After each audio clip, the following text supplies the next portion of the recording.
අයුබෝන් අද මම ඔයාලට ගෙනින් බලාපොරොත්තු වෙන්නේ සුබාදහමේ අපූර්ව අනුවර්තනයක් සිද්ධ වුණ සුවිශේෂී මාළුවෙක් ගැන පුංචි විස්තරයක්.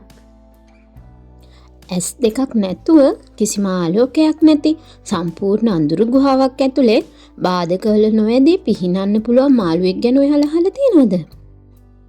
මෙයාගේ නම තමයි බ්ලයින්ඩ් කේව් ටෙට්‍රා. මෙක්සිකෝවේ සහ ටෙක්සාස් වල අඳුරු ගුහාවල ජීවත් වෙන මේ මසුන්ට ඇස් පිහිටලා නැහැ. පුංචි පැටව් කාලේදී කුඩා ඇස් තිබුණත් උන් ලොකු වෙද්දී හැමෙන් ඇස් වැහිලා යනවා. ඒ වගේම අඳුරේ ජීවත් වෙන නිසා සිරුරේ වර්ණක නැතුව ලා රෝස හෝ සුදු පැහැයෙන් තමයි මේ ටෙට්‍රා මාළුන්ව දැක ගන්න පුළුවන් වෙන්නේ. මෙයාට මෙහෙම වුණේ කොහොමද? ඒකට අපූරු කතාවක් තියෙනවා. අවුරුදු දහස් ගානකට කලින් ජල ගැලීම් නිසා ගංගාවල හිටපු සාමාන්‍ය මසුන් පිරිසක් ගුහාවක් ඇතුලේ කොටු වුණා. දැඩි අන්ධකාරයේදී ඇස් වලින් වැඩක් නැති නිසා පෙනීමට ලොකු ශක්තියක් වැය වෙන නිසාත් පරිණාමයේදී උන්ගේ ඇස් අහිමි වෙලා අඳුරට ගැලපෙන විදිහට වෙනස් වුණා. ඇස් නැති වුණත් සබාධමෙන් යාලට අපූරු ත්‍යාගයක් ලබා දුන්නා.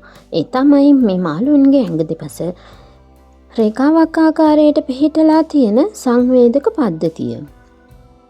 මේ සංවේදක ඉන්ද්‍රිය නිසා ජලය ඇති වෙන කුඩා තරංග පවා හඳුනා ගන්න පුළුවන්.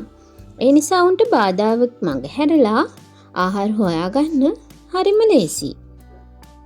ඉතින් මේගොල්ලන්ව ඉස්සෙල්ලාම හොයාගෙන තියෙන්නේ මෙක්සිකෝවේ අඳුරු ගුහාවක් තුලින්. ඇස් අන්ධ වුණාට පස්සේ මේගොල්ලන්ගේ පරිණාමය දිගින් දිගටම අන්ධ මසුන් විදිහට තමයි සිද්ධ වෙලා තියෙන්නේ. ඉතින් පරිණාමයේ අපූර්ව නිර්මාණයක් වෙන මේ බ්ලයින්ඩ් කේව් ටෙට්‍රා ගැන ඔයාලගේ අදහස මොකක්ද? වීඩියෝ එකට ලයික් කරලා තවත් මේ වගේ වීඩියෝස් බලන්න, channel එක subscribe කරලා තියාගන්න. එහෙනම් අදට ගිහින් එන්නම්. වීඩියෝ එක නරඹුවාට ගොඩක් ස්තුතියි.